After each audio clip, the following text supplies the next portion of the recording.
वृंदा वै तुलसी दिव्यै प्रिया वै केशवस्य च कृष्ण भक्ति प्रदे देवी सत्यभक्तै नमो नमः।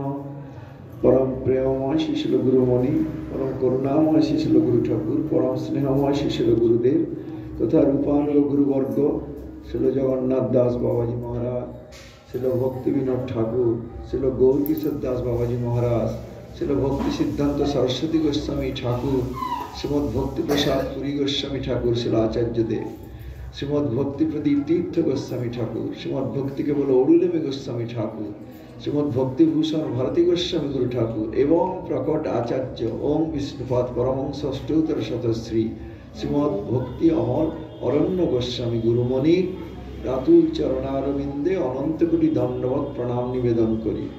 समस्त वैष्णव वैष्णववृंदेर चरणे कोटि कोटि प्रणाम जानाई। समस्त श्रोतृवृंदेर चरण कमल वंदना करी। सबार करुणा एवं क्षमा भिक्षा करे आज के श्री अद्वैताचार्य प्रभुर भुवन मंगलमय आविर्भाव तिथिवासरे तार किछु कथा कीर्तन पूर्वक श्रवण करार चेष्टा करछि। महाविष्णुर जगत्कर्ता मायया यः सृजत्यदा तस्यावतार एवायं अद्वैताचार्य ईश्वरम। श्री श्री चैतन्य चैतन्यामृत आदि प्रथम अध्याय 12 नम्बर श्लोक।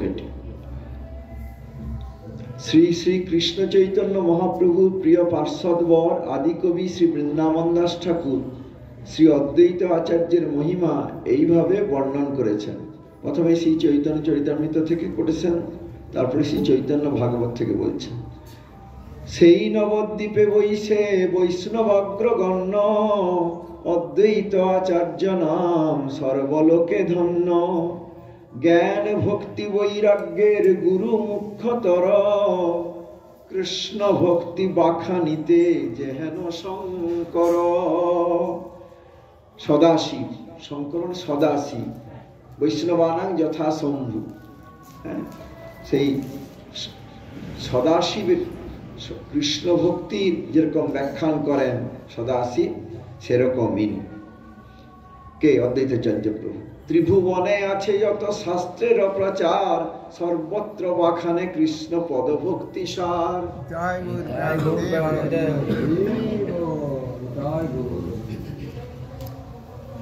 যত শাস্ত্র আছে তার ভক্তিমূলক ব্যাখ্যা অর্থাৎ প্রকৃত ব্যাখ্যা সৎ ব্যাখ্যা সাতত শাস্ত্রের বাণী এ ছিল অদ্বৈতাচার্য প্রভু কীর্তন করতেন। ত্রিভুবনে যত শাস্ত্রের প্রচার আছে সব জায়গায় যে কৃষ্ণ পদভক্তি যে সার, কৃষ্ণ যে অভিধেয়, কৃষ্ণ যে সম্বন্ধী তত্ত্ব, কৃষ্ণ ভক্তি যে অভিধেয় তত্ত্ব এবং কৃষ্ণ প্রেম যে প্রয়োজন তত্ত্ব, এইটা তিনি ব্যাখ্যা করতেন। সব সর্বত্র বাখানে কৃষ্ণ পদভক্তি সার। তুলসী মঞ্জরি সহিত গঙ্গা জলে নিরবধি সেবে কৃষ্ণে মহাকুতূহলে। যে জায়গায় তিনি তুলসী দল, গঙ্গা জল আর অশ্রু জল এই তিনটি উপায়ন দিয়ে ভগবানের আরাধনা করতেন, সেই শান্তিপুরের সে বাবলা সেই স্থানে গেছি। সেখানে গুরু ঠাকুর যখন তিনি গুরুদেবের অপ্রকটের পর গুরুদেবের বিরহে কাতর হয়ে ইতি উতি ঘুরে বেড়াচ্ছেন, সে সময় একটি পয়সা তার পকেটে নেই, একটি পয়সা নেই। তার সঙ্গে রমাবিলাস প্রভু আছেন, তিনি পৌঁছেছেন সেই শান্তিপুরে সে বাবলায়। সেখানে একজন উদাসীন একজন ভক্ত একটা কুড়ে ঘরের মতো করেছিলেন। সে কুড়ে ঘরে গুরুদেব থাকলেন, গুরু ঠাকুর। হ্যাঁ, সে তার খাওয়া দাওয়া কোনো কিছু ব্যবস্থা নেই, কিচ্ছু নেই। সে একবার লীলা হয়েছিল, আরেকবার এই কাছ থেকে রমাবিলাস প্রভুর কাছ থেকে শুনেছি যে সেখানে যে গুরু ঠাকুর অবস্থান করছেন, বলছেন রমাবিলাস প্রভু বলছে আপনাকে কি খেতে দেব? একটা পয়সা নেই, পকেটে কিছু নেই। বলছি তুমি খাওয়ার জন্য চিন্তা করছো? তুমি কীর্তন করো, ঠাকুর ঠিক শরীর রক্ষার জন্য ঠিক পৌঁছে দেবে। তিনি করতাল বাজিয়ে সে নাট্য মন্দিরে, যেখানে ছিল অদ্বৈতাচার্য প্রভু শ্রীমন্দির আছে, সেইখানে কীর্তন করছেন।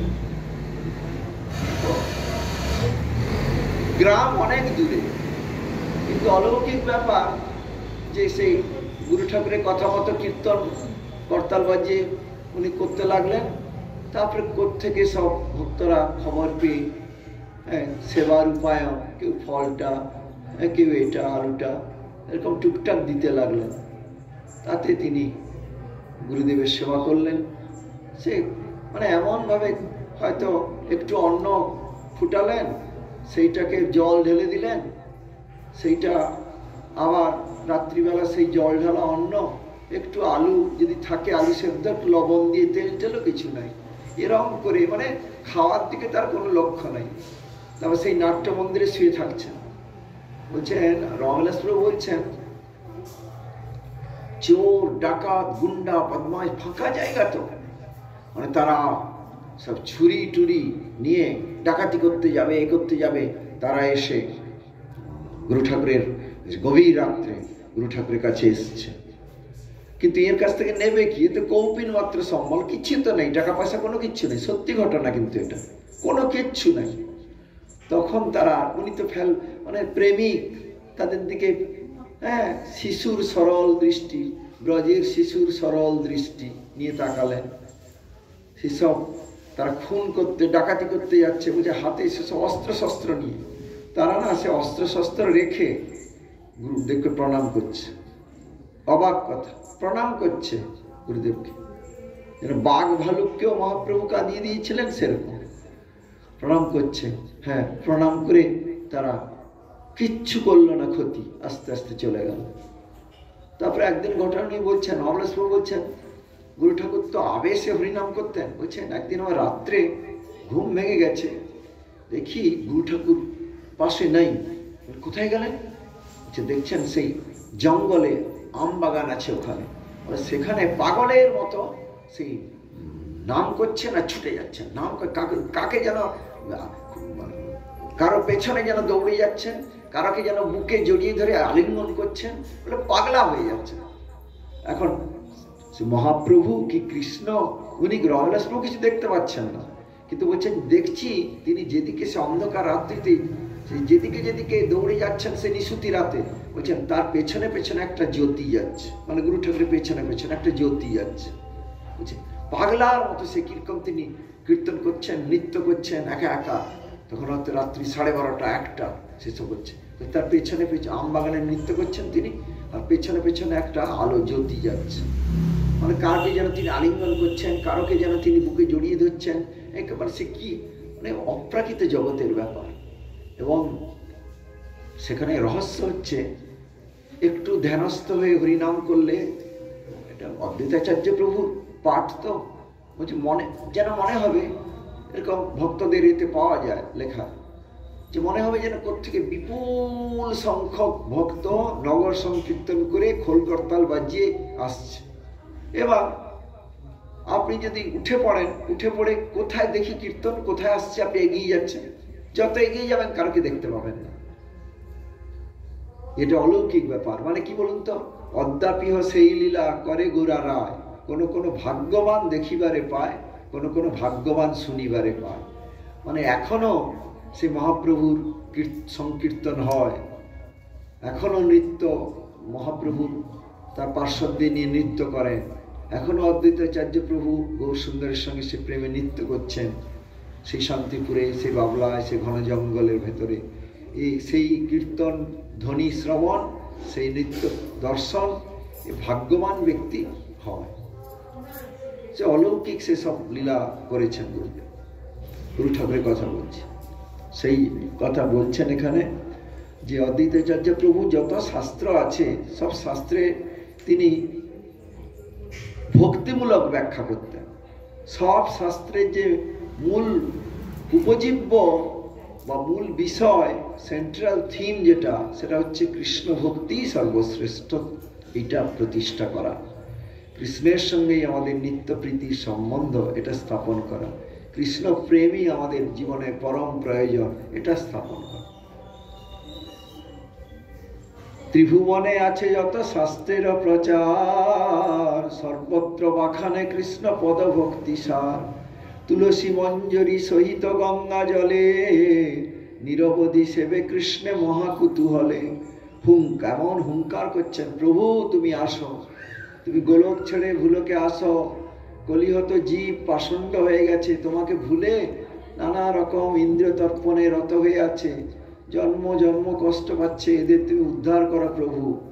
হুঙ্কার গর্জন করে ডাকছেন ভগবানকে, তুমি আসো, তুমি আসো, তুমি আসো, গোলক থেকে ভুলোকে নেমে আসো। হুঙ্কার করো এ কৃষ্ণ আবেশের তেজে, সে ধ্বনি ব্রহ্মাণ্ড ভেদি বৈকুণ্ঠেতে বাজে। তার সে প্রেমের হুঙ্কার, কার? অদ্বৈতাচার্য প্রভু। এই ব্রহ্মাণ্ড ভেদ করে বিরজা পেরিয়ে এ কোথায় পৌঁছে যাচ্ছে? না, বৈকুণ্ঠে পৌঁছে যাচ্ছে। যে প্রেমের হুঙ্কার শুনিয়া কৃষ্ণ না, ভক্তি রসে আপনে যে হইলা সাক্ষাৎ। অন্য জায়গা আছে না, সুতিয়া আছিনু মুই ক্ষীরদ সায়রে, নিদ্রা ভঙ্গ হইল মোর নাড়ার হুঙ্কারে। নাড়া মানে অদ্বৈতাচার্য প্রভুকে আদর করে নাড়া বলে ডাকছেন বাবা। যে নাড়া এই এমন হুঙ্কার করলো এখান থেকে শান্তিপুরে থেকে, যে আমি যে ক্ষীরদ সায়রে শুয়েছিলাম, আমার নিদ্রা ভঙ্গ হলো, আমাকে ভুলোকে নামিয়ে আনলো এই নাড়া। শ্রী অদ্বৈত আচার্য মহামহিমাযুক্ত অখিল ব্রহ্মাণ্ডনাথ শ্রীকৃষ্ণকে ভক্তি যোগে প্রকট করেছে। এর থেকে বড় মহিমা আর কি হতে পারে? ওই জন্য সকালে কীর্তন হয়েছিল না, বন্দিব অদ্বৈত শিরে, যে আনিল ধীরে ধীরে মহাপ্রভু অবনী মাঝা। ওটাকে বলছিলেন যে ভাবতে পারা যায় গোলকের হরিকে ভুলোকে নামিয়ে আনলেন, যার যে হরির পাদপদ্মের একটি নখকণার জ্যোৎস্না, তার যে জ্যোতি, সেইটা দর্শন করবার জন্য, অনুভব করবার জন্য কোটি কোটি যুগ যোগীরা তপস্যা করে, তবু সহজে পান না। তাকে, সেই ব্যক্তিকে, সেই পুরাণ পুরুষকে, সেই ভগবানকে ধুলার ধরণী তলে নামিয়ে আনা, কত বড় প্রেম বলে বলিয়ান হলে এটা সম্ভব। গোলকের হরিকে ভুলোকে নামিয়ে আনা, সবাই এই চক্ষু, মর্ত চক্ষু দিয়ে তাকে দেখবে। আমি যেরকম আপনাকে দেখছি, আপনাদের দেখছি, সেরকম ঠাকুর যখন এলেন গোলক থেকে, সবাই তো দেখছে তাকে না, এই চোখ দিয়ে। কোন তপস্যা, কোন সাধন ভজন কিচ্ছু না, এই চোখে, সবার চোখে ভগবানকে সবার দর্শনের মধ্যে আনিয়ে দিলেন। তাহলে তিনি কত বড় শক্তিধর। গুরু ঠাকুরের কথা মনে পড়ছে দুটো ঘটনা, আগে বলেছি আপনাদের, তো আবার বলি। মানে আমি কেন বলতে চাইছি, আচার্যরা কত শক্তি ধরেন এরা। কৃষ্ণ সে তোমার, কৃষ্ণ দিতে পারো, তোমার শক্তি আছে। কৃষ্ণের মালিক গুরুদেব বলছিলেন না প্রভুপাদ, মানে আপনি একটা টাকার মালিক, মানে কিসের টাকা? আপনি যাকে খুশি দিতে পারেন। সেরকম মহাজনের এমন শক্তি যে কৃষ্ণ ধনকে সে যাকে খুশি দিতে পারে। আমার টাকা আমি যাকে খুশি দিব, তোমাকে দিব না, আমি একটা রাস্তার ভিখারিকে দিব, আমার ইচ্ছা হতে পারে, আমার টাকা। সেরকম কৃষ্ণ সে তোমার, কৃষ্ণ দিতে পারো, তোমার শক্তি আছে। তো কাজে কাজেই গুরু ঠাকুর ফট করে একদিন এই আমাদের এইকে লতিকাকে ওই ব্রজকুলে বললেন, ব্রজকুলে বাজকুলে সকালবেলা 1টা সাড়ে 1টার দিকে বাথরুমে গেছে। চাঁচড়ার ঘর ছিল তখন, এখন তো ভালো ঘর দিয়ে সে বাথরুমে গেছে। বাথরুমে কাজ করে এসে সে মগটাকে রেখে দিলেন। রেখে দিয়ে হঠাৎ তার কি মনে হলো, বলে কৃষ্ণের বাঁশি শুনেছিস কোনোদিন? বলছি আমি কি বাঁশি শুনলাম, মাসি শুনবি নাকি বল? কি বলছে না আমি শুনবো না? তুই শুনতে চাস কি? শুনতে তো সবাই চাই, কিন্তু কৃষ্ণের মাসি আমি কি করে শুনবো? আমার ভাগ্য সে তো মানে গুরুদেব শুনবে, যারা সিদ্ধ মহাত্মা তারা শুনবে, আমি কি করে? না তুমি শুনতে চাও কিনা? না শুনতে তো চাই না, তাহলে শোন। যেন খেলনা, তাদের কাছে খেলনা। কৃষ্ণ তাদের হাতের পুতুল দিয়ে গুরুদেব সে মঠটা রেখে দিলেন, বাথরুমে যে মঠটা গেছিলেন রেখে দিয়ে ত্রিভঙ্গ হয়ে গেল। কৃষ্ণ যেরকম দাঁড়ায় সেরকম পোজ করে দাঁড়িয়ে গেল, যেরকম হাতে বাঁশি বাজাচ্ছেন, তিনটা জায়গা বাঁক তো কৃষ্ণের, সেরকম পায়ের উপর পাটা বাঁকিয়ে সেরকম ত্রিভঙ্গ নিয়ে দাঁড়িয়ে গেল। বাঁশিটা সে কিচ্ছু না। তা কিছুক্ষণ বাদে বলছেন, কি শুনতে পাচ্ছিস? এ বলছেন, না কিছু শুনতে পাচ্ছি না। পাবি পাবি পাবি, এরকম করে দাঁড়িয়ে আছে, বাঁশিটা সে কিচ্ছু না। তারপরে ধীরে ধীরে সে মধুর বাঁশি আসছে। ভাবতে পারেন, যাকে খুশি বাঁশি শুনিয়ে দিবে, তার ইচ্ছা, এরকম শক্তি তার আছে। এবার কতক্ষণ শুনলি না, বেশি নয়, 1 মিনিট 1.5 মিনিট, কিন্তু সে অমৃত। আমরা সে কিরকম বাঁশি, সে ইস্কনের যে বাঁশি বাজে রেকর্ডে, বা রামানন্দ সাগরে কৃষ্ণ সিরিয়ালে, বা রেডিওতে টিভিতে যে বাঁশি, না না, চুন গুলা জল, চুনকে জলে গুলালে সাদা লাগে, সেটা কি দুধ? দুধের মতো দেখতে। বাজারে ইমিটেশন গোল্ডের দোকান, 5 টাকায় গলার হার, 5 টাকায় গলার হার হয় 15,000 টাকা, 25,000, 50,000 টাকা, 1 লাখ টাকার হার হয়। হ্যাঁ, দেখতে একরকম, ওটা তো নকল সোনা, এটা আসল সোনা। এইসব এই নকল, আমরা যে মাইকে কৃষ্ণের বাঁশি শুনি, সেসব নকল নয়, আসল তো জীবনে শুনিনি। কিরকম রে, সে অপূর্ব অপূর্ব মধুর। গুরুদেব শুনিয়ে দিল, যাকে খুশি সে দিতে পারে। আমার খুশি, আমার ঘর।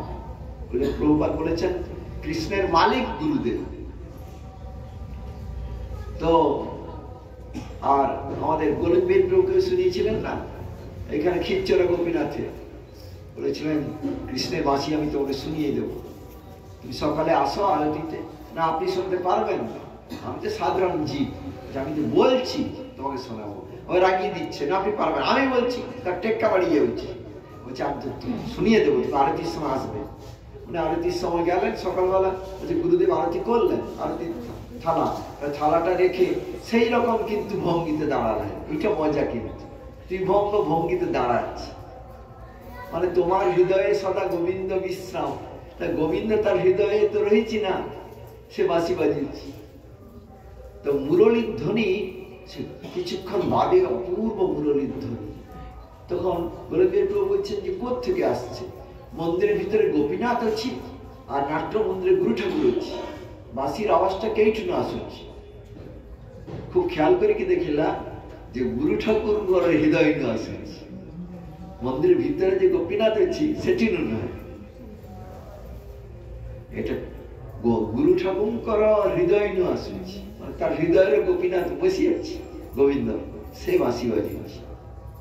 দেখো বিস্ময় ব্যাপার। তো অদ্বৈতাচার্য প্রভু সেরকম আচার্য, তার আচার্য শক্তি, সে আচার্য, তিনি নিত্য সিদ্ধ আচার্য। তার শক্তি হচ্ছে যে গোলক বিহারী হরিকু ভুলক্ষ অবতরণ করি। সবু লোক দেখো ঠাকুরকে, দেখো এই চক্ষুরে দেখো, কোন সাধন ভজন করিবাকু লাগিব, এই চক্ষুরে দেখো, তোমার ঝিও পৌকে তো দেখেছ, সেরকম দেখো ভগবান, সবু লোক দেখি।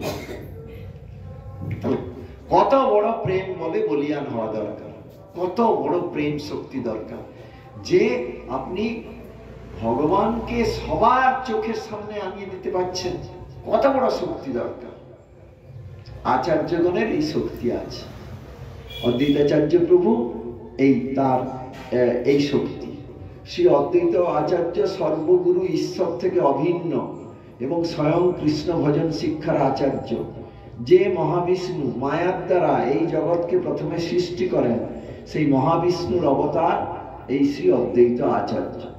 শ্রী অদ্বৈত আচার্য প্রভুর পিতা শ্রী কুবের মিশ্র, মাতা শ্রীমতী নাভা দেবী। এরা পূর্বে শ্রীহট্টে বাস করতেন। শ্রীহট্টা তো দিদি, শ্রীহট্টা তো আসামে না? শ্রী কুবের পণ্ডিত বহুকাল অপুত্রক ছিলেন। প্রায় বৃদ্ধ বয়সে তিনি এই পুত্র রত্ন লাভ করেন। শ্রীহট্ট জেলার মধ্যে নবগ্রাম নামক স্থানে শ্রী অদ্বৈত আচার্যের জন্ম হয়। মাঘী শুক্ল সপ্তমী তার পবিত্র জন্মদিন।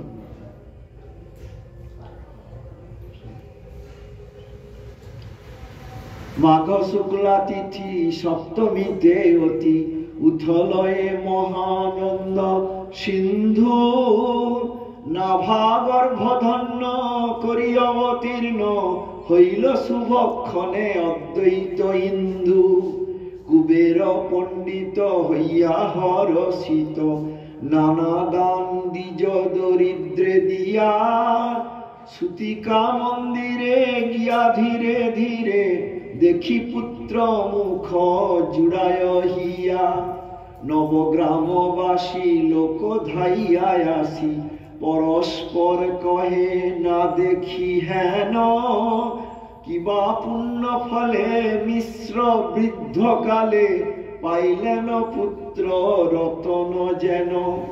পুষ্প বরিশন করে সুরগণ অলক্ষিত রীতি উপমান জয় জয় ধ্বনি ভরলয় মণি ভনে ঘন শ্যাম মঙ্গল বহু।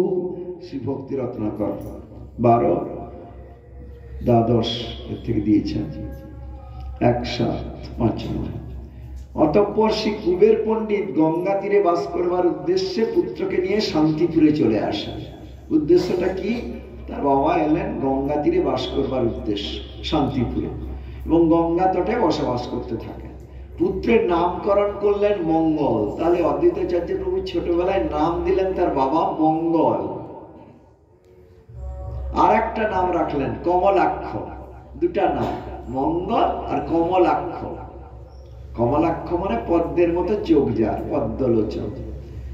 কুবের পণ্ডিত অতি যত্নের সঙ্গে পুত্রকে লালন পালন করতে লাগলেন। অল্প বয়সে যজ্ঞোপবীত দিলেন, কিছুদিন উপাধ্যায়ের নিকট পড়ালেন। পরে কুবের পণ্ডিত স্বয়ং পুত্রকে নানা শাস্ত্র অধ্যয়ন করান। কিছুদিন পরে কুবের পণ্ডিত পত্নীর সঙ্গে পরলোক গমন করেন। পিতামাতার অদর্শনে শ্রী অদ্বৈত আচার্য বড়ই দুঃখিত হন। তিনি পিতামাতার কার্যের জন্য গয়া তীর্থে গমন করেন এবং কিছুদিন অন্যান্য তীর্থও পর্যটন করেন। শ্রী অদ্বৈত আচার্য প্রভু তীর্থ ভ্রমণ করে স্বদেশে ফিরে এলে বন্ধু বান্ধবগণের একান্ত ইচ্ছা হলো যে তিনি বিবাহ করেন। তাদের ইচ্ছা অনুসারে তিনি বিবাহ করতে রাজি হলেন। শ্রী নৃসিংহ ভাদুড়ী নামে এক পরম ধর্মনিষ্ঠ ধনবান ব্রাহ্মণ ছিলেন। তার 2 পরমা সুন্দরী কন্যা ছিলেন, শ্রী এবং সীতা। শ্রী অদ্বৈত আচার্য প্রভু সেই 2 কন্যারই পানি গ্রহণ করলেন। তাহলে শ্রী অদ্বৈতাচার্য প্রভুর সহধর্মিনী 2 জন, একজনের নাম শ্রী আর একজনের নাম সীতা। আমরা ওই শান্তিপুরনাথ সীতানাথ বলি। শ্রী অদ্বৈত আচার্য সেই 2 কন্যারই পানি গ্রহণ করলেন।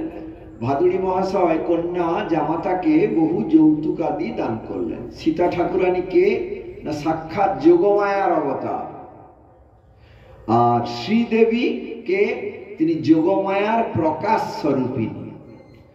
তাহলে কি হলো? সীতা ঠাকুরানী সাক্ষাৎ যোগমায়ার অবতার আর শ্রীদেবী যোগমায়ার প্রকাশ স্বরূপিনী। শ্রী অদ্বৈত আচার্য সাক্ষাৎ মহাবিষ্ণুর অবতার। তার মধ্যে গোলকস্থ সদাশিবের প্রকাশ রয়েছে। এই যে গোলকে সদাশিব আর এই যে ভুলোকে যারা পঞ্চপার্শ্বব তারা যে শিব পূজা করেন, বৈশিষ্ট্য আছে। যেরকম যোগমায়া আর মহামায়া। যোগমায়া ভগবত ধামে আছেন, তিনি রাধাকৃষ্ণের মিলন করিয়ে দেন। যোগ মানে মিলন তিনি করান। যোগমায়া ভগবানেরই শক্তি, অন্তরঙ্গা শক্তি বা চিৎ শক্তি বা পরাশক্তি। সেটারই নাম যোগমায়া শক্তি, এক কথা, ভাষা আলাদা। এই এই যে পরাশক্তি বা চিৎ শক্তি বা যোগমায়া শক্তি, ভগবানেরই শক্তি, অন্তরঙ্গা শক্তি, এসব নাম। এর কাজ কি না ভক্ত ভগবানকে ভুলিয়ে দেওয়া। ভগবানের যদি টনটনে জ্ঞান থাকে আমি ভগবান, তার লীলা হয় না। ভক্ত ভগবানকে ভুলিয়ে দিয়ে তাদের মধ্যে যে লীলা রস আস্বাদন করানো, এই চিৎ বিলাস ভগবানের, এটা যিনি করান তিনি যোগমায়া দেবী। আর সেই যোগমায়া দেবীর ছায়া হচ্ছেন মহামায়া দেবী। আমার ছায়া, আমি একটা মানুষ, আমার ছায়া পড়েছে, ছায়া মহামায়া, তাকেই আমরা কালী, দুর্গা এসব নামে পৃথিবীতে পূজা করি এবং তার কাছ থেকে ধনম দেহি, জনম দেহি, মনোরম ভার্যাং দেহি, আমাকে ধন দাও, আমাকে জন দাও, পুত্র দাও, সুন্দরী স্ত্রী দাও, চাকরি বাকরি দাও, মামলা জিতিয়ে দাও, এসব প্রার্থনা করি আমরা। কালী পূজা করি, দুর্গা পূজা করি, তো এসব এরা মহামায়ার পূজা করি আমরা, করে শুদ্ধ মুক্ত করেন না কিনা। এবার কিন্তু যোগমায়া, এবার এই মহামায়া কাকে ভুলায় না কৃষ্ণ ভোলা জীব তাদের শাস্তি দেয়। তুমি কৃষ্ণকে ভুলে গেছো, তোমাকে শাস্তি পেতে হবে। এই মায়া কি করে, এই যে বিশ্ব ব্রহ্মাণ্ড মায়া রচিত এই বিশ্বে আমাদের জেলখানা, এই জেলখানায় আমাদের দুটা পোশাক করে পাঠিয়ে দেয়। কি জেলে যারা যায় দেখবেন ডোরা ডোরা একটা পাজামা আর ডোরা ডোরা জামা পরা, দেখেছেন তো জেলের কয়েদি। সেরকম এই জেলের সুপারিনটেন্ডেন্ট হচ্ছেন দুর্গা দেবী। আমি কৃষ্ণ ভুলে গেছি বলে আমাদের দুটা পোশাক, একটা স্থূল দেহ, এইটা ক্ষিতি অব তেজ মরুদ বোম দিয়ে গড়া এইটা, আর একটা সূক্ষ্ম দেহ, মন বুদ্ধি অহংকার, মাইন্ড ইন্টেলেক্ট অ্যান্ড ইগো। এটা সূক্ষ্ম দেহ, গেঞ্জি আর জামা। গেঞ্জি আর জামা তো আপনার, হ্যাঁ আপনি গেঞ্জি আর জামা পরেছেন, আপনি আলাদা, গেঞ্জি জামা আলাদা। তো সেরকম আমাদের স্বরূপ হচ্ছে আমরা আত্মা, আত্মার উপরে গেঞ্জি আর জামার মতো যেন সূক্ষ্ম দেহ আর স্থূল দেহ। স্থূল দেহটা দেখা যাচ্ছে, এইটা ক্ষিতি অব তেজ মরুদ বোম দিয়ে তৈরি, মাটি, জল, পানি, অগ্নি, বাতাস, এইসব বায়ুটা দেখে পঞ্চভূত তৈরি হয়েছে, পঞ্চভৌতিক দেহ। আর এটা স্থূল দেহ। আর সূক্ষ্ম দেহ হচ্ছে মন, বুদ্ধি আর অহংকার। এই দেখুন, এই দুইটা যে স্থূল দেহ আর সূক্ষ্ম দেহ, এই দুইটা আবরণ, ঢাকনা, পোশাক, আসল লুক নয়। আসল লুকটা হচ্ছে আত্মা, জীবাত্মা। তো সেই জীবাত্মার উপরে দুইটা ঢাকনা পড়ে যাইছে, স্থূল দেহ আর সূক্ষ্ম দেহ। কিন্তু ভক্তদের কিন্তু তা নয়। মানে ভক্তদের এবং ভগবানের, তাদের দেহটাই তাদের আত্মা, তাদের চিন্ময় দেহ। আমার মতো বদ্ধ জীবের ক্ষেত্রে আমার দেহ আলাদা, আত্মা আলাদা। ভগবান বা গুরুদেবের ক্ষেত্রে তার দেহটাই তার আত্মা, তার আলাদা নয়। তার প্রত্যেকটা ইন্দ্রিয় অন্য সমস্ত ইন্দ্রিয়ের কাজ করতে পারে। আমার চোখটা শুধু দেখতে পারে, খেতে পারে এই চোখ স্পর্শ সুখ অনুভব করতে পারে, এই চোখ শুনতে পারে। কিন্তু ভগবান চোখ দিয়ে খাচ্ছেন। জগন্নাথ দেব কমল চকা ডড়া খাইলে, কাইয়া খাইলে, নড়িয়া দেখুছি খাইলে, দেখিকি খাইলে। বিষ্ণুপাদ পদ্ম চরণ, চরণ দেখুছি, চরণ খাউছি, চরণ শুনুছি, চরণ সবু ইন্দ্রিয় কাম করুছি। ভগবান বাসে। তো যোগমায়া আর তার ছায়া মহামায়া। যোগমায়া ভক্ত ভগবানকে ভুলিয়ে রাখে, মহামায়া বদ্ধ জীবকে ভুলিয়ে রাখে। বেশ, যোগমায়া চিৎ জগতে ভক্ত ভগবানের মিলন করায়, মহামায়া জড় জগতে কৃষ্ণ ভোলা জীবকে শাস্তি দেয়। তেমনি গোলক বৈকুণ্ঠে সদাশিব আছেন। সদাশিব তিনি কৃষ্ণ পার্শ্বদ, বৈষ্ণবানং যথা শম্ভু, কৃষ্ণের সেবা করেন তিনি, কথা বুঝছেন? আর তার ছায়া স্বরূপ এই জড় জগতে যারা শৈব বলে কথিত শিবের পূজা করে, শিবকেই ভগবান বলে জ্ঞান করে পূজা করে, তারা শৈব, শিবের পূজা করছে, শিবকে স্বতন্ত্র ঈশ্বর জ্ঞান করছে, ভগবান, ইনি ভগবান, ইনি সর্বেশ্বরেশ্বর। এটা ভুল সিদ্ধান্ত। শুদ্ধ সিদ্ধান্ত কি না, সদাশিব সে বৈষ্ণব শ্রেষ্ঠ, বৈষ্ণব অগ্রগণ্য, তার কৃপা সদাশিবের কৃপায় কৃষ্ণ সেবা লাভ হয়, পরম বৈষ্ণব। যেরকম যোগমায়া পরম বৈষ্ণবী, তার ছায়া মহামায়া, তেমনি সদাশিবর ছায়া হয়েছে এই জগতের যে পঞ্চপাশক, যে শৈব মনে যে পূজা করতে শিব ঠাকুরকে, সে ছায়া। এই শিব পূজার আপন প্রেম ভক্তি পাইবেন। এ তো শিব পূজা করুছি জগতের জিনিস পাইবাকু লাগবে। আর সদাশিব যিনি বৈকুণ্ঠে গোলকের যে অছন, সেই সদাশিবর কৃপায় কৃষ্ণ ভক্তি পাওয়া। আলাদা আলাদা মানে কি? আলাদা মানে তারই ছায়া। যেরকম ব্যক্তি একজন, যোগমায়া তার ছায়া মহামায়া, তো লোকটি তো একজন, তার ছায়া মহামায়া। এরা ছায়া, যেরকম ছায়া সীতা, আসল সীতা। মহাপ্রভু এতে আছে না, গ্রন্থে আমরা পাই যে সেই একজন বিপ্র, তিনি কাঁদতেন যে সীতা দেবীকে, আমার ঠাকুরানীকে রাক্ষস ছিল, হ্যাঁ, এই দুঃখে সে অন্ন গ্রহণ করে না, কাঁদে দিন না। তো মহাপ্রভু বলে, তুমি এত কাঁদো কেন? মহাপ্রভু যখন ভারত ভ্রমণ করছেন, না এরকম আমার ঠাকুরানীকে এরকম রাক্ষস ছিল, বলছে তোমার ঠাকুরানীকে রাবণ ছুঁয়া তো দূরের কথা, তাকে দেখেইনি না, তাহলে যে আছে রামায়ণে, বলে সে ছায়া সীতাকে দেখিছি, ছায়া সীতাকে হরণ করেছি, আসল সীতাকে দেখি নাই, ছুঁইবাকু হরণ করিবা তো দূরের কথা। তখন মহাপ্রভু কথা সে শুনলো। এবার মহাপ্রভু একটা অন্য জায়গা থেকে একটা শাস্ত্রর শ্লোক পাইগলা, একটা পুরাণ শ্লোক, হ্যাঁ মহারাষ্ট্র সে শ্লোক পাইগলা, একটা শাস্ত্র সেটি পাঠ হয়েছিল, শাস্ত্র পুরাণ, পূর্ব পুরাণ কি একটা শাস্ত্র, নামটা আমি ভুলে যাচ্ছি, সেটি সেখানে এই কথাটা হচ্ছে যে মায়া সীতাকু হরণ করেছিলে রাবণ, আসল সীতাকু দেখি নাই। তো মহাপ্রভু বলে, আরে তো শাস্ত্র প্রমাণ, সেটি লেখাটা সে কপি করিলে দেখি আইসি কি সেই বিপ্রকু আবার ফেরি আইসি কি সেই বিপ্রকু দেখিলা যে কান্ত, দেখো তুমি কহিছিলি না যে রাবণ সীতাকু দেখি নাই, হরণ করিবা দূরে কথা, দেখো শাস্ত্রানুমি লিখা হয়েছে, আমি পুরাণ মানে তোমার জন্য পুরাণ থেকে নিয়ে এসেছি, দেখো তুমি শাস্ত্র প্রমাণ। তখন তার বড় আনন্দ হয়।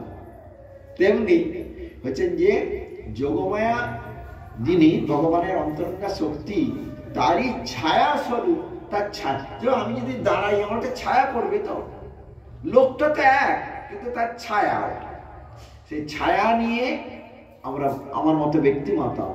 কিন্তু ভক্ত যারা, তারা যোগমায়া দেবীর এ করেন।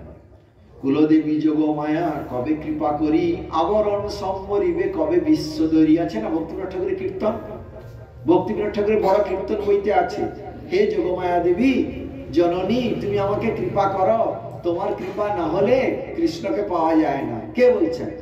ভক্তিবিনোদ ঠাকুর, বড় কীর্তন বইতে আছে। যোগমায়া দেবীর কৃপা প্রার্থনা করতে হবে, কথা বলছেন। যোগমায়া দেবীর প্রসাদ গ্রহণ করতে হবে, কিন্তু যোগমায়াকে যেটা দিবেন সেটা তার প্রভুকে তো আগে দিতে হবে, কৃষ্ণকে। কৃষ্ণকে দিয়ে সেই প্রসাদ, যোগমায়া দেবী পরম বৈষ্ণবী, প্রসিদ্ধ বৈষ্ণবী দেবী নারায়ণী নমস্তুতে, তাকে দিন। এবার সেটা বৈষ্ণবীর প্রসাদ হয়ে গেল। কৃষ্ণের কাছে নিবেদন হয়েছে, সেই প্রসাদ বৈষ্ণবীকে দিলাম। এবার সেই বৈষ্ণবীর অধরামৃত কেন নেব না? কিন্তু জগতে যে কালী পূজা, দুর্গা পূজা হচ্ছে, তারা তো সেরকম করবে না। তারা তো তাকেই সব মনে করে তারা কি করছে, অনেক সময় ছাগলও বলি দিচ্ছে, মহিষ বলি দিচ্ছে, বা যদি বলি নাও দেয়, তারা তো কৃষ্ণকে নিবেদন করে তাকে দিচ্ছে না, সেই প্রসাদ আমরা গ্রহণ করতে পারবো না। মা প্রণাম করে জলে ভাসিয়ে দেব, প্রণাম করে জলে ভাসিয়ে দেব। কথা বুঝতে পেরেছেন? এবার সদাশিবের ক্ষেত্রেও তাই। সদাশিব যে হংস বাহন, পরম বৈষ্ণব, পুরীতে বলুন, মায়াপুরে বলুন, সব জায়গায় প্রভুপাদ সব সদাশিবকে রেখেছে। নাম কোথাও ক্ষেত্রপাল, কোথাও বিভিন্ন নাম, কিন্তু পরম বৈষ্ণব তিলক করে দেওয়া হয়। দেখেছেন না, তিলক থাকে। কিন্তু বহু জায়গায় শিব মন্দিরে যাও, শৈব মনে যে পূজা করেছেন তা তিলক হচ্ছে না। হ্যাঁ, তারা অন্যরকম। এবং আমরা কি করব না, কৃষ্ণকে ভোগ দেব, মহাপ্রভুকে ভোগ দিব, সেই প্রসাদ বৈষ্ণব ঠাকুরকে ভোগ দিব। মায়াপুরে সেরকম হয়। কথা বুঝছেন তো? ভগবানের ভোগ, ভগবানের প্রসাদ হয়ে গেল। এবার ভগবানের ভক্ত শ্রেষ্ঠ শিব, সদাশিব, তার বহু নাম, নাম অলগা অলগা নাম আছে, আলাদা আলাদা নাম আছে, কিন্তু সদাশিব সে বৈষ্ণব। সেই যে প্রসাদ অবশ্য গ্রহণ করিবে বৈষ্ণব ঠাকুরଙ୍କର প্রসাদ। কিন্তু শৈব মনে যে শিবଙ୍କର পূজা করেছেন, যে তারা ভাবছেন যে শিবই সর্বেশ্বরেশ্বর, এটা সিদ্ধান্ত ঠিক নহে। অতএব সে প্রসাদ পারিবারিক কথা বলছো। গুরুদেব এক জায়গায় বলেছেন, তুমি শিবের উপাসক, তুমি সেই শিবকে জিজ্ঞাসা করো তো যে প্রভু আপনি কি সর্বেশ্বরেশ্বর, না আপনিও কারো ভজন করেন? তিনি কি বলেন দেখো।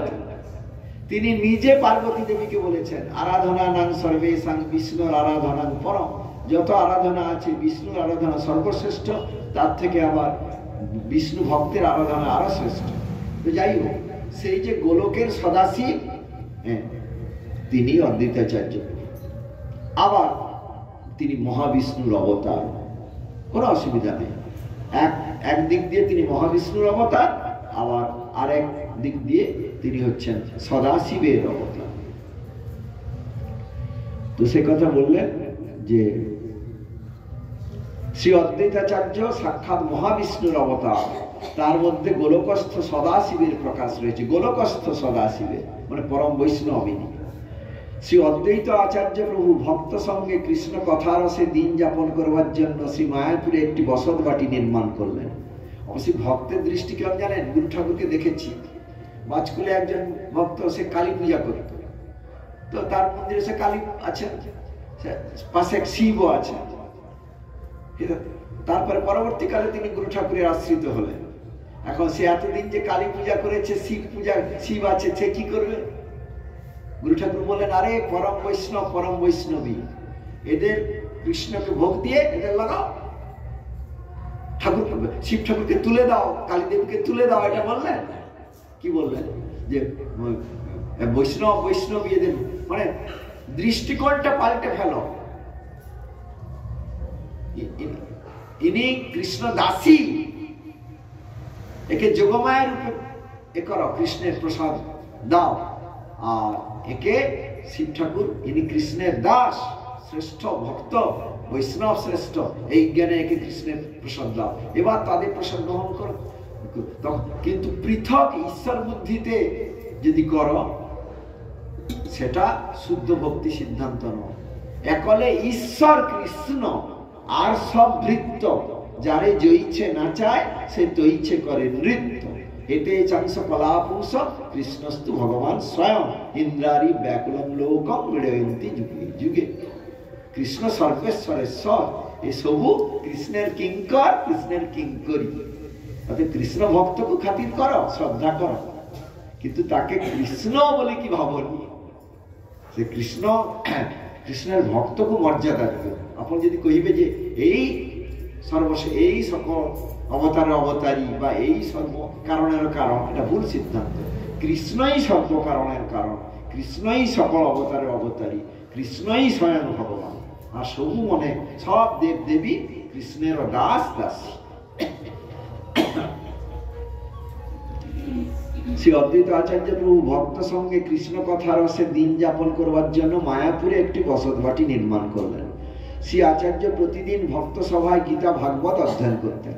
কলির জীবের দুর্গতি দেখে তাদের নিস্তারের জন্য তিনি গঙ্গাজল তুলসী দিয়ে শ্রীকৃষ্ণ আরাধনা করতেন। ভক্তের আহ্বান ভগবান শোনেন। শ্রী অদ্বৈত আচার্যের আহ্বান ভগবান শুনলেন। তিনি শীঘ্রই কলিজীবের উদ্ধারের জন্য নদিয়াপুরে শ্রী মিশ্র গৃহে অবতীর্ণ হলেন। শান্তিপুর থেকে শ্রী অদ্বৈত আচার্য ভক্তি বলে তা সমস্ত বুঝতে পারলেন। তিনি প্রথমে সীতা ঠাকুরানীকে মায়াপুরে মিশ্র গৃহে প্রেরণ করলেন, পরে স্বয়ং এলেন। দেখিয়া বালক ঠাম সাক্ষাৎ গোকুল কান, বর্ণমাত্র দেখি বিপরীত। চৈতন্য চৈতন্যমিত আদি 13/115। গণেশের ক্ষেত্রেও তাই, কিন্তু যে আমরা যে গণেশকে আমরা করব, প্রণাম করব, তার প্রসাদ গ্রহণ করতে পারি, সে হচ্ছেন গণপতি। তিনি হচ্ছেন কৃষ্ণের দাস, বৈষ্ণব, হ্যাঁ, যিনি কৃষ্ণ কথা লেখেন। হ্যাঁ, ব্যাসদেব বলে যাচ্ছেন, গণেশ লিখে যাচ্ছেন। এভাবে তো এ হয়েছে। যখন এইভাবে জানেন তো, এইটা সে অন্য প্রসঙ্গ আবার এসে যাবে, সময় নেই তো। পরম বৈষ্ণব তিনি, অতএব কি করতে হবে না, তাকে কৃষ্ণকে নিবেদন করো, সেই প্রসাদ তাকে দাও, কৃষ্ণের প্রসাদী মালা তাকে পরাও, হে বৈষ্ণব ঠাকুর বলে কীর্তন করো তার কাছে কৃষ্ণ ভক্তি প্রার্থনা করো। এমনকি শারীরিক সুস্থতা প্রার্থনা সেটাও চলে। প্রভুপাদ বলেছেন, কিন্তু আমার শারীরিক সুস্থতা দাও হে নৃসিংহদেব, হে গণেশ ঠাকুর। এটা বলবে কি জন্য? যাতে আমি হরিভজন করতে পারি, প্রভু হরি সেবা করতে পারি। আর তুমি যদি এটা যে আমার শরীরটা ভালো করে দাও, যাতে আমি চুটিয়ে সংসার ভোগ করতে পারি, এটা অপরাধ, অন্নাভিলাষ। আর তুমি যদি বলো, প্রভু এই শরীরটা বড় আমার অচল হয়ে যাইছি, হ্যাঁ, আপনার কৃপা করন্তু, ମୋ ଦେହଟାକୁ ମାନେ ଟିକେ ବଳ ଦିଅ, আমি যে সুস্থ শরীর যেন আমি হরিভজন করেই পারে, হ্যাঁ, আপনার সে কৃপা করন্তু। অতএব হরিভজনের উদ্দেশ্যে শারীরিক সুস্থতার যে প্রার্থনা নৃসিংহদেবের কাছে বা গণপতির কাছে, এটা ভক্তি অনুকূল, ভক্তি বিরোধী নয়। সবকিছু নির্ভর করছে আপনার হৃদয়স্থ ভাবের ওপর। ভাবগ্রাহী জনার্দন, তাকে ঠকানো যায় না। আপনি এইটা মুখে বলছেন, হচ্ছে আপনার ধান্দা হচ্ছে শরীর স্বাস্থ্যটা যদি ভালো পাই, চুটিয়ে কাম উপভোগ করবো, সংসারে তাড়িয়ে তাড়িয়ে মজা লুটবো। তখন ভগবান বলেন, তুমি ভণ্ড, তোমার মন এক, তোমার মুখ আর এক। তোমার মনে ভোগ বাসনা, আর মুখে বলছো যে হরিভজনের জন্য আমি শারীরিক সুস্থতা চাই। সেটা ঠাকুর ধরে ফেলবেন, সেটা ভণ্ডামি না। তো সাক্ষাৎ সেই গোকুলের হরি, কেবল বর্ণটি বিপরীত গৌর বর্ণ। আচার্যের আনন্দের সীমা রইল না, বুঝতে পারলেন তার মনস্কামনা পূর্ণ হয়েছে। অনন্তর শ্রী গৌর সুন্দর ক্রমে আত্মপ্রকাশ করে শ্রী অদ্বৈত আচার্যকে আহ্বান করলেন এবং তার মনোবাঞ্ছিত রূপ সকল দেখতে বললেন। দেখুন, আমাদের যত গৌড়ীয় মঠ প্রভুপাত করেছেন, প্রায় সব জায়গায় শিব ঠাকুর আছে। আমি ভাবুন, আমি পুরী ধামের আমাদের পুরুষোত্তম মঠে গেছি, সেখানেও আছে, সুন্দর তিলক করা আছে, বৈষ্ণব ঠাকুর বসে আছে, তাকে কৃষ্ণের প্রসাদী মালা পরানো হয়, কৃষ্ণের প্রসাদ দেওয়া হয়। আমাদের এখানে শ্রীমদ ভক্তি সিদ্ধান্ত সরস্বতী গৌড়ীয় মঠে গুরুদেবের সমাধি মন্দিরের পাশেই তার জন্য পীঠ রচনা করা আছে, হংসবাহন। মানে তার মন্দির আলাদা আছে, মানে তার জন্য এখানেও তার একটা আসন রচনা করা আছে। পয়লা বৈশাখে তিনি আসেন, এখনো আসেন নববর্ষে। বৃন্দাবনে, নবদ্বীপে, মায়াপুরে, চৈতন্য মঠে তো দেখেছেন। যোগপীঠেও আছেন কি না? চৈতন্য মঠে না, চৈতন্য মঠে নাকি বলুন তো? যোগপীঠে তো ওই যেখানে ইয়ে রয়েছেন, যোগপীঠে নিম্ববৃক্ষ, জন্মস্থান নিম্ববৃক্ষ, শিশু নিমাই, সচিমাতা, জগন্নাথ বাবা। আচ্ছা, তার পেছনে শিব ঠাকুর আছেন। যোগপীঠে শিব ঠাকুর, দুইজন শিব আছে, দুইজন শিব, ক্ষেত্রপাল, আরেকজনের নাম ভুলে যাচ্ছে, ক্ষেত্রশিব আছে। প্রভুপাদ করেছেন, শিব ঠাকুরের কৃপা ছাড়া কৃষ্ণের কৃপা পাওয়া যায় না। হে বৈষ্ণব ঠাকুর বলে আমাদের, হে বৈষ্ণব ঠাকুর কৃপা করন্তু, কৃষ্ণকু সেবা, কৃষ্ণর সেবা, কৃষ্ণ দাস্য আমার যেন হয়, আপনি আশীর্বাদ করেন। তো সাক্ষাৎ সে গোকুলে। আচ্ছা, অনন্তর শ্রী গৌরসুন্দর ক্রমে আত্মপ্রকাশ করে শ্রী অদ্বৈত আচার্যকে আহ্বান করলেন এবং তার মনোবাঞ্ছিত রূপ সকল দেখতে বললেন। যে পূজার সময় যে দেব ধ্যান করে তাহা দেখে চারিদিকে চরণের তলে। শ্রী অদ্বৈত আচার্য পূজার সময় যে যে দেবতার ধ্যান করতেন, শেষে দেবতা শ্রী গৌরসুন্দরের চরণ তলে স্তুতি করছেন দেখতে পেলেন। শ্রী অদ্বৈত আচার্য এই সমস্ত দেখে প্রেমানন্দে দুই বাহু তুলে বলতে লাগলেন, আজি সে সফল মোর দিন পরকাশ, আজি সে সফল হইল যত অভিলাষ, আজি মোর জন্ম কর্ম সকল সফল, সাক্ষাতে দেখিলি তোর চরণ যুগল। ঘোষে মাত্র চারি বেদে যারে নাহি দেখে, হেন তুমি মোর লাগি হইলা পর থেকে। চার বেদ, চারটা বেদ তো, চারি বেদ, চার বেদে কৃষ্ণের কথা বলে, কিন্তু তারা কৃষ্ণ দেখেনি, কৃষ্ণের কথা বলে।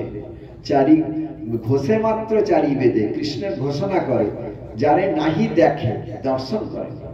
আর হেন তুমি, এরকম তুমি অবান মনস্য গোচর, হ্যাঁ তুমি কি করছো না, আমার জন্য তুমি প্রত্যক্ষ আবির্ভূত হয়ে গেলে, সবাই তোমাকে দেখছে, কত দয়া তোমার ঠাকুর। অতঃপর মহাপ্রভু শ্রী আচার্যকে করুণা করে বললেন, আচার্য আমার পূজা করো। মহাপ্রভু নিজে বলছেন।